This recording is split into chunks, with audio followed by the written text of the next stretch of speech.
তুমি আরেকবার ভালো করে ভেবে দেখো সীমা। আমি যা করছি সব দিক ভেবেচিন্তেই করছি। তোমার বাবা নিজে পছন্দ করে বিনা পণে আমাকে এবারে বউ করে নিয়ে এসেছিলেন। আজ এই সময় ওনার পাশে দাঁড়ানোটাই আমার সব থেকে বড় কর্তব্য। তুমি তো যাচ্ছ, কিন্তু তোমার বাবা লকার থেকে গয়নাগুলো তুলে এনে তোমায় দেবেন তো? মা মারা যাবার আগে মা সমস্ত গয়না জয়েন্টলি আমার সঙ্গে ব্যাংক লকারে রেখেছিল। মা আর অবর্তমানে তো ওই গয়নাগুলো মালিক আমি। আমি বাবাকে বলে সব গয়নাগুলো লকার থেকে নিয়ে এসে বেচে দেবো। না সেজবতী, আমার জন্য তুমি তোমার মায়ের গয়না বেচবে না। আরে বাবা, গয়নাগুলো তো 8 নম্বর চৌধুরী ব্যাংক লকারেই পড়ে আছে। বিয়ের পর থেকে একটা গয়নাও গায়ে তুলিনি। আর তাছাড়া গয়নাগুলো পুরনো ডিজাইনে। তুমি ডাক্তার হয়ে ফিরে এসে আমাকে নতুন ডিজাইনে গয়না বানিয়ে দিও। তোমার বাবা কি গয়নাগুলো দিতে রাজি হবেন? তার উপর তোমার দাদা গত বছর বিয়ে করেছেন। তোমার বৌদি এত সহজে তোমাকে গয়নাগুলো ছেড়ে দেবেন? মা গয়নাগুলো আমার নামে রেখে গেছে। বৌদি আপত্তি করলে শুনবো কেন? সীমা, মানুষ শুধু গায়ে পড়বার জন্য গয়না কেনে না। গয়না হচ্ছে ভবিষ্যতের সম্পদ, আপদ বিপদের দিনে কাজে লাগাবার জন্যে। আপদে বিপদেই তো গয়নাগুলো কাজে লাগাচ্ছি মেজদা। আপনি ছেলে হয়ে বাবার অপমানে চুপ করে থাকতে পারেন, কিন্তু আমি এবারে ছেলের বউ হয়ে বাবার অপমানে চুপ করে থাকতে পারি না। সীমা, তুমি নিশ্চয়ই সবকিছু ভেবে গয়না বেচার সিদ্ধান্ত নিয়েছো।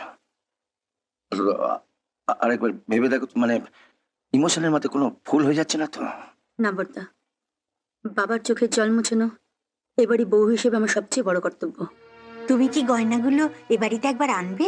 এতগুলো গয়না নিয়ে দোকানে যাব না। সোনার দোকানে হিরালাল বাবুকে ফোন করে দেবো, উনি বাড়িতে এসে টাকা দিয়ে গয়নাগুলো নিয়ে যাবেন। আজ যেটা তোদের মায়ের করা উচিত ছিল, সেজ বৌমা সেটা করে দেখালো। বাজে নষ্ট কি বলছো বাবা? ওই গয়নাগুলো বেচে ঠাকুরপোকে বিদেশে ডাক্তারি পড়তে পাঠাবো।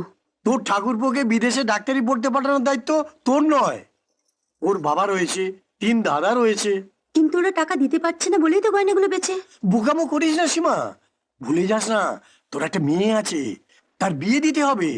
আর অমল তো তেমন একটা কিছু রোজগার করে না। তুমি যা বলছো আমি তা মানছি বাবা, কিন্তু আমি শ্বশুরমশাইকে কথা দিয়েছি। ওনাকে গিয়ে বল বাবা গয়না দিচ্ছে না। না বাবা, এ কথা বলে শ্বশুরবাড়িতে আমি তোমাকে ছোট করতে পারবো না। নাও তুমি তৈরি হয়ে না। ঠিক আছে, তো দাদা বৌদিকে ডাকি, ওরা কি বলে শুনি। এর মধ্যে আবার দাদা বৌদিকে টানছো কেন? এই কারণেই টানছে যে মায়ের গয়নার ওপর তোর যেমন অধিকার আছে, আমাদেরও তেমনি আছে।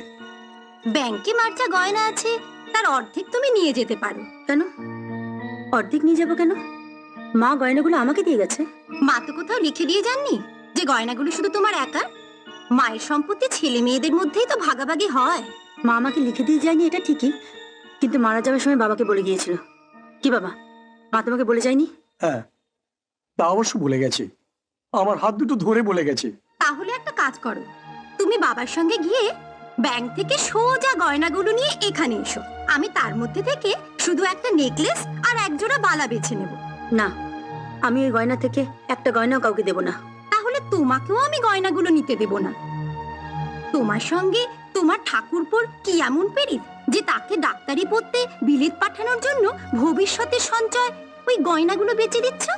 বৌদি, তুমি আমাকে যতই নোংরা ইঙ্গিত করো না কেন, আমার তাতে কিছু যায় আসে না। বাবা, তুমি ব্যাংকে যাবে কিনা? আমার কথা শোন সীমা। না, আজ আমি কারো কথাই শুনবো না। বাবা, আজ যদি আমি গয়না না নিয়ে যেতে পারি, ও বাড়িতে ঢুকতে পারবো না। ভবিষ্যতে কোনো বিপদে পড়লে?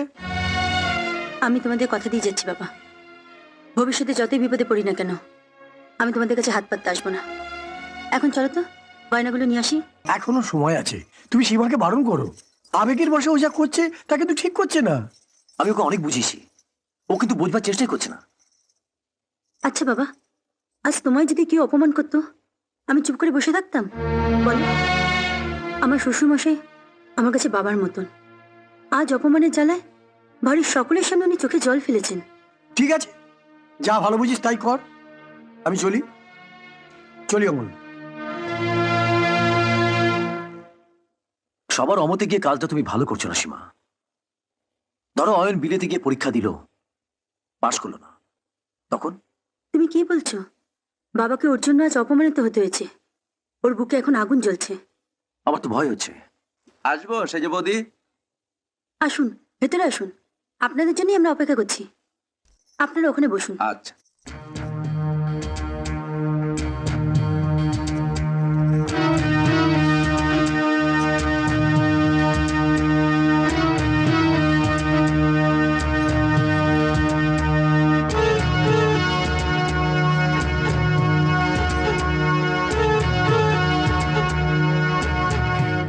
হারটা তো খুব সুন্দর, এটা আমি নেব সেজ বৌমা? না মা, যতক্ষণ না 1.5 লক্ষ টাকা পাচ্ছি এর থেকে একটা গয়না নেওয়া যাবে না।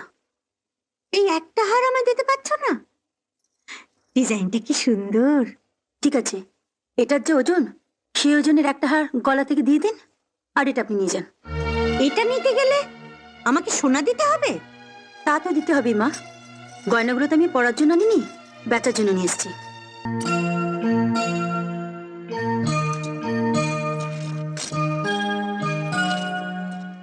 না সেজ বৌদি, পুরোটা হলো না। এতগুলো গয়না দিলাম তবু হলো না? না, 1.5 লক্ষ টাকা পেতে হলে এখনো আপনাকে 3 ভরির মতো গয়না দিতে হবে। এখনো প্রায় 3 ভরি। কি করবে? হয়ে যাবে।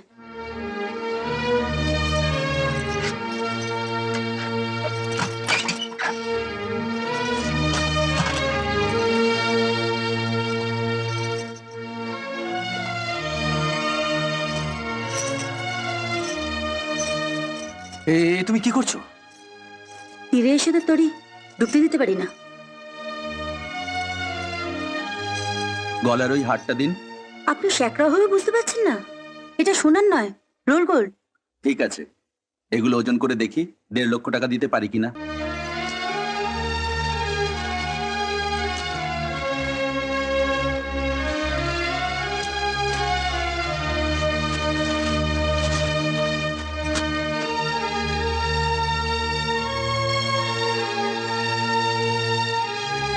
এই নিন বাবা, পুরো 1.5 লক্ষ আছে।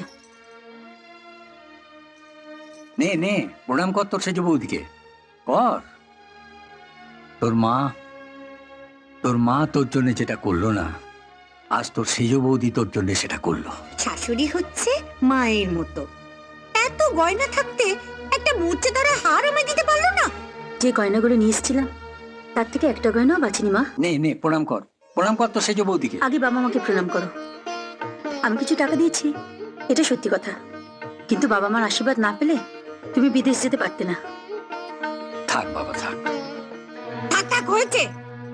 আমাকে আর লোক দেখানো প্রণাম করতে হবে না। যে তোকে টাকা দিয়েছে সেই সেজ বৌদিকে তুই 4-5 বার প্রণাম কর, আমাকে প্রণাম করতে হবে না। ওকে তো 1000টা প্রণাম করা যায়, প্রণাম পাওয়ার মতন যোগ্যতা সেজ বৌমার আছে। থাক, আর মিথ্যে কথা বলতে হবে না। মিথ্যে কথা নয় মা, গয়না বাঁচা তো দূরের কথা, 1.5 লক্ষ টাকা পাওয়ার জন্যে ও গলার হার, বালা, এমনকি হাতে চুড়িগুলো দিয়ে দিয়েছে। আরো যদি সোনা দরকার হতো ও হয়তো ওই সোনা বাঁধানো শাখাটাই দিয়ে দিত। এইসব অলক্ষণী কথা মুখে আনবি না সেজ বৌমা। তোমাকে বলে রাখছি, জীবনে যত বড় বিপদেই পড়ো না কেন, হিন্দু ঘরের সদবা হয়ে নিজের হাতের শাখা কিন্তু কোনোদিন খুলবে না। আরে থাক থাক থাক, তুমি আবার প্রণাম করছো কেন? আজ তুমি যা করলে, আমাদের গোটা পরিবারের উচিত আজ তোমাকে প্রণাম করা। এই আপনি কি বলছেন বড়দা? এ কথা শুনেও পাপ। পাপ পুণ্য জানি না, যা সত্যি তাই বললাম। ভগবানের কাছে প্রার্থনা করে সারা জীবন যেন তুমি সুখে থাকো।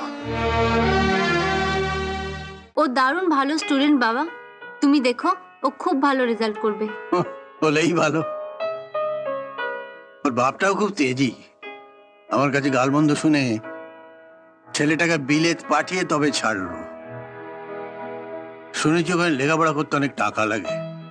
হুট করে তো টাকা পেলো কোথায়? ওদের অবস্থা কেমন রে? ওর 3 দাদা আছে, মেজদা ছাড়া কারোর অবস্থা তেমন ভালো না। ওর মেজদা 1 টাকাও দিতে রাজি না। শেষে ওর সেজ বৌদি মায়ের সমস্ত গয়না বেচে ওর বিদেশ যাওয়ার ব্যবস্থা করে দিল। বাবা, এ সংসারে এখন এরকম মহিলা আছে যে নিজের গয়না বেচে পরের উপকার করে? ওর সেজ বৌদিকে একদিন নিয়ে আসবো, দেখবে উনি মানুষ নন, দেবী। আর দেরি করিস না বাবা, বেরিয়ে পড়। আরে তোর সঙ্গে আর কে কে যাবে? আমি থাকতে আর কি যাবে বাবা? আমি ওকে এয়ারপোর্টে ছেড়ে আসছি। এ মা, তুমি যাবে কি করে? তুমি তো এখনো সাজুগুজু করোনি। সাজগোজ করিনি মানে? আমি তো সেজে গুজে এলাম। মেজ বৌদি, তোমার দেওয়ার ফরেনে যাচ্ছে আর তুমি তাকে ছাড়তে এয়ারপোর্টে যাচ্ছ, এই সাজে যাবে? যাও সাজুগুজু করে এসো একটু। 1 ঘন্টা ধরে সাজলাম আর তুমি বলছো ঠিক আছে। আবার ওকে শাস্তি পাঠালি কেন? দেরি হয়ে যাবে না? বাবা, আমি শেষদার সেজ বৌদির সঙ্গে এয়ারপোর্টে যাচ্ছি। মেজ বৌদি ততক্ষণ সাজগোজ করুক। আয় আয় থাক থাক। দুর্গা দুর্গা। সেজ বৌদি, আরে ও সেজ বৌদি, আরে কি করছো কি বলো তো তুমি এখনো? দাঁড়া, থাক থাক থাক। সেজ বৌদি তোমার হলো? হ্যাঁ হয়ে গেছে, চলো। এ কি সেজ বৌদি, তোমার চোখে জল? না না, ও কিছু না। সকাল থেকে কতবার যে ঠাকুরের সামনে দাঁড়িয়ে বলেছে, ঠাকুর ওকে ভালো রেখো, ওকে ভালোভাবে পরীক্ষা পাশ করিয়ে দেও, ওকে একটু আশীর্বাদ করো। তোমার আশীর্বাদ যখন আমি পেয়ে গেছি তখন পৃথিবীর কোনো ঠাকুরের আশীর্বাদ আমার দরকার নেই, কারণ তুমি তো আমার ঠাকুর। এই থাক থাক, ঠাকুরের সামনে এসব কথা বলতে নেই ঠাকুরপো। ঠাকুর তাতে খুব অসন্তুষ্ট হয়। ঠাকুর অসন্তুষ্ট হোক কি মা অসন্তুষ্ট হোক, আমার তাতে কিচ্ছু যায় আসে না। সারা দুনিয়ার সামনে আমি চিৎকার করে বলতে পারি যে তুমি আমার ঠাকুর, তুমি আমার ভগবান। ছি ছি, ছেলে মানুষের মধ্যে এসব কি বলছে ঠাকুরপো? আচ্ছা, আমি নয় ছেলে মানুষের মতো কথা বলছি, কিন্তু বড়দা তো ছেলে মানুষ নয়, সে তো মেপে মেপে কথা বলে। সেই বড়দা পর্যন্ত সেদিনকে বলছিল যে তুমি মানবী নও, তুমি দেবী।